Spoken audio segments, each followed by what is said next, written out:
Welcome back to the Conspiracy Tapes. Our next story begins in Washington, at the White House. It involves a mystery surrounding the death of Bill Clinton's best friend and personal lawyer, Vincent Foster. They buried Foster last July. They've been trying to bury the riddle of his death ever since. Officially, it has been ruled a suicide. But we've spoken to some criminal experts, men trained in examining violent deaths, who think the Foster case is much more sinister. It is a sweltering July day in Washington, D.C.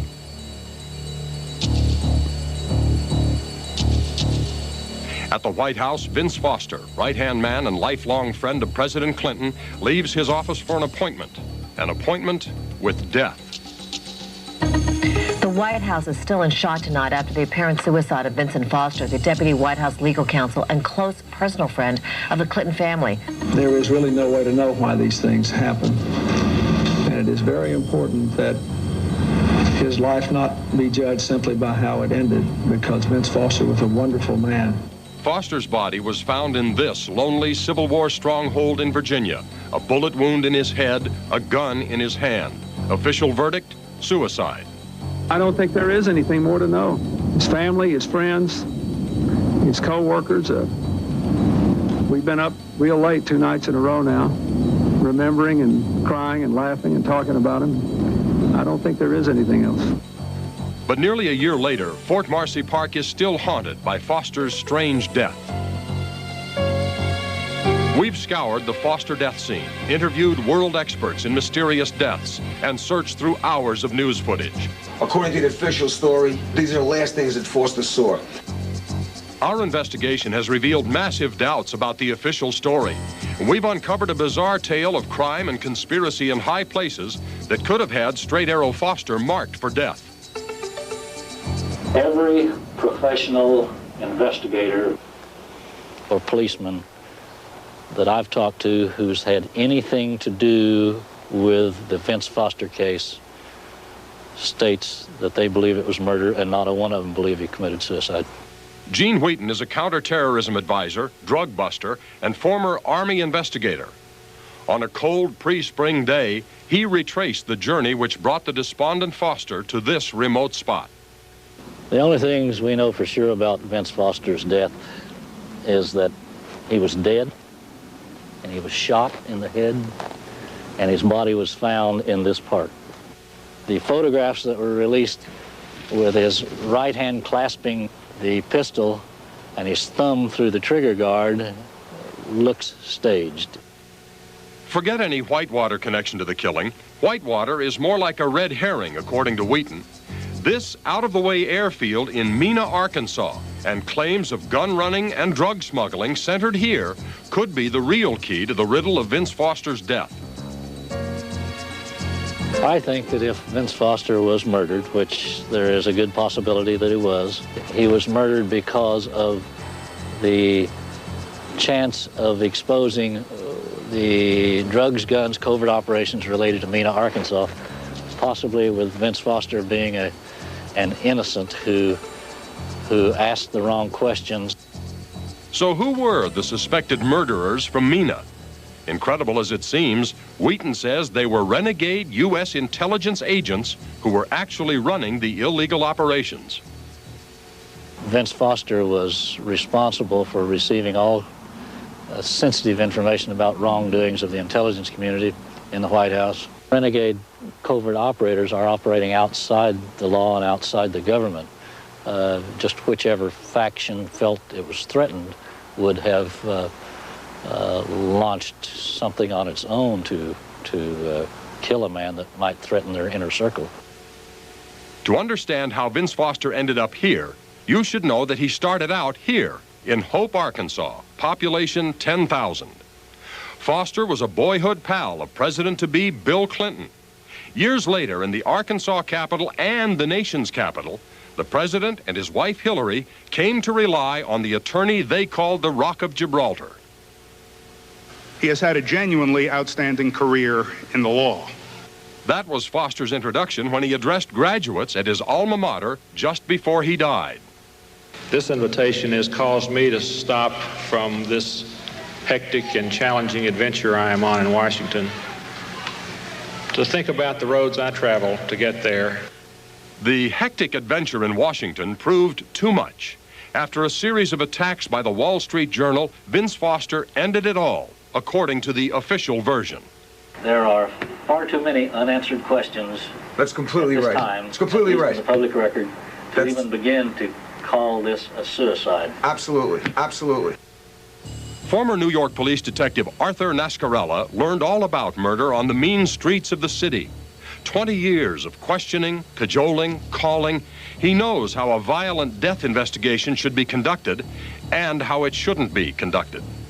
You had the park police come in, see the gun in Mr. Foster's hand, and immediately call it and treat it as a suicide. All right, that is not good police work. Nascarella, too, scoffs at the official story of suicide. Very fishy, like a large trout in the trunk of your car for about a week. I personally do not believe that it was a suicide. I believe it was a homicide. It's just too clean. It's just too, it's perfect. Okay, it's Hollywood. It's not reality. Nascarella and Wheaton see eye to eye on the holes in the suicide story. Item, the neatness of the crime scene. There was an amazing lack of blood next to his body. There was little or no blood found at the scene, which is extremely difficult to understand. If somebody puts a gun in their mouth and pull the trigger, they blow their brains out. It's not a pretty scene. Okay, there's a lot of blood, there's a lot of physical disturbance to the body. I don't have to go into it. You believe me when I tell you. Okay, you are not going to look well. Item, the gun found in Foster's hand. In 35 years of conducting homicide investigations, I have yet to find a weapon of the caliber of a .38 caliber pistol or larger still in the victim's hands. The gun remaining in the hand after the event is not impossible. It's also not impossible that I might hit a Grand Slam home run in the bottom of the 9th inning in this year's World Series, but it's not likely. Item, the so-called suicide note found torn to pieces in Foster's briefcase almost a week after he died. How they could say they never found it during the first search of a briefcase is absolutely ludicrous, because you're not searching a warehouse, you're searching a briefcase. All you have to do is turn it upside down and you found everything in it. No mention of the word suicide on it. No despondency beyond that which related to the work he was doing, the pressures of the office. Nothing about his family, no goodbye. It's not consistent with what goes on. Item, the inexperienced park police investigating the violent death. If I wanted an investigation to be totally screwed up, I would hire the park police to come in and conduct the investigation. I can't think of another group that would be more incompetent at doing that kind of work except for the Keystone Cops. Questions and more questions. All of the ingredients of a murder mystery that Wheaton feels can only lead back to the airport at Mena, Arkansas. I have personally been investigating assassinations of American officers for almost 20 years.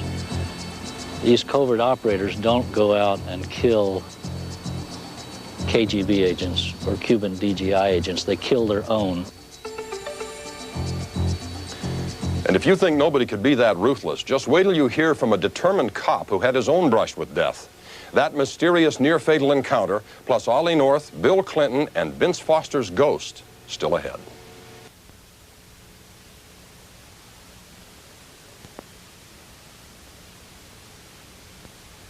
Secret murder squads, dead-of-night plane flights, drug smuggling. It sounds like a movie, but it's actually one theory behind the death of top Clinton aide Vincent Foster. We take you back to Arkansas now as we continue our investigation of that dirty little secret that some believe may be the real motive for Foster's death. It's a cover-up all the way from Mena, Arkansas to the White House. Well, I'm portrayed in some circles within the government as a traitor, and all I tried to do was the right thing. There was a lot of muddy water in there, claims of CIA activity. 3 men, one thing in common. They asked too many questions about this small Arkansas town while Bill Clinton and Vincent Foster ran the state.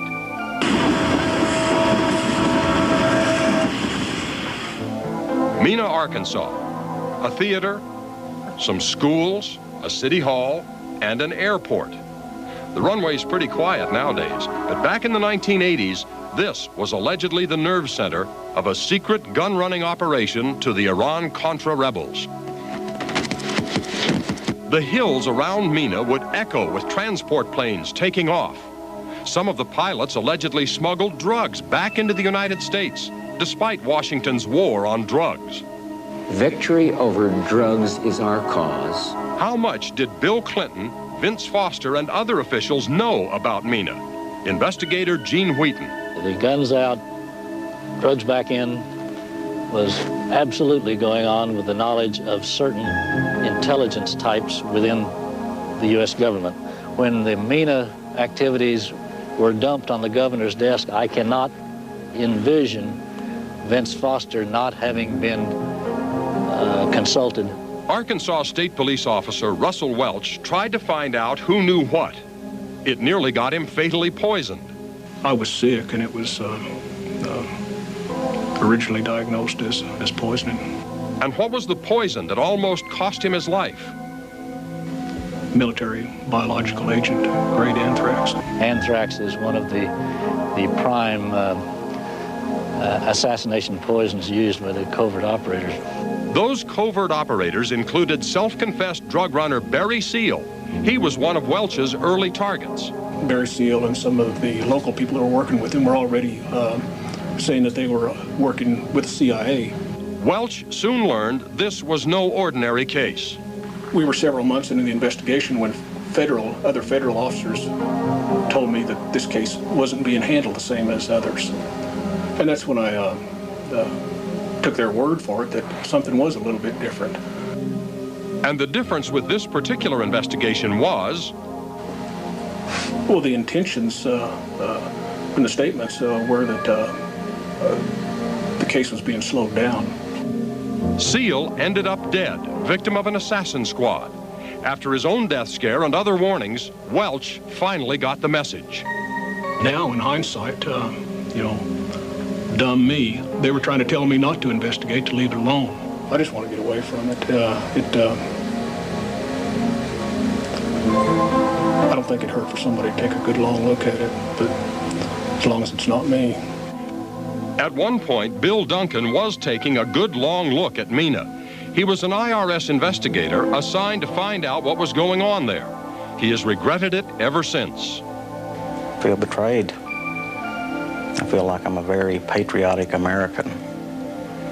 I love my state. I love my country. I really did my best.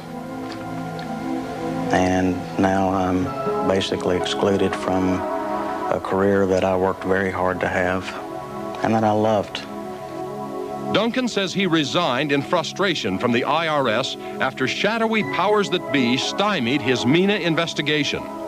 There are powerful forces at play here. Something important enough for the Department of Justice and high-level Internal Revenue Service officials to become involved in subterfuge and perjury and subornation of perjury and destruction of documents, of evidence. And it continues. They got away with it. I never in my wildest dreams or nightmares envisioned that we would end up with criminal charges. Men like Oliver North, who operated in secrecy, sometimes serve a purpose, Duncan says. I have no problem with bona fide covert operations. It's not my place.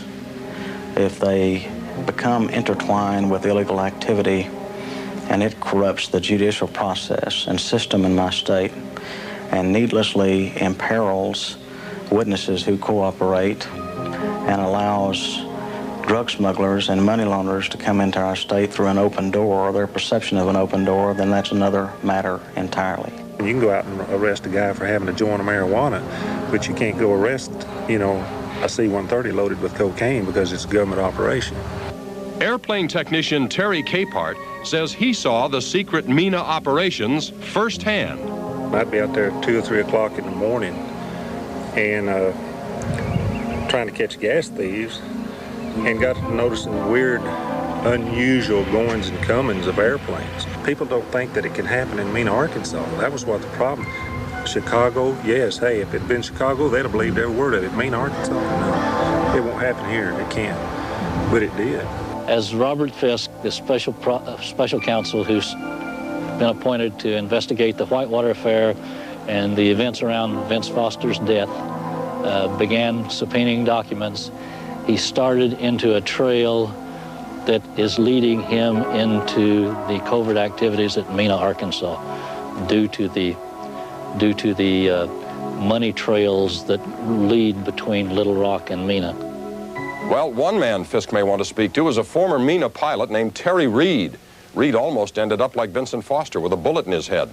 A family's life on the run, plus the questions about what President Clinton knew next.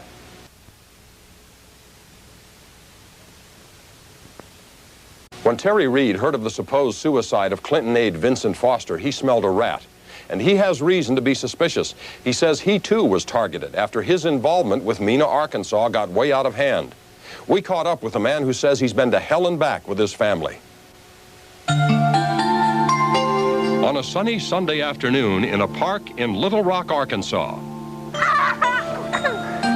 a man, his wife, and his 3 children have what looks like a few moments of all-American fun. Oh no! Oh no! But don't be fooled by this picture. Terry and Janice Reed and their kids spent months on the run, hunted and hounded, branded ruthless fugitives, fearing death around every corner. Their crime? They allegedly fell foul of clandestine American intelligence operatives, which they believe links them to Vincent Foster.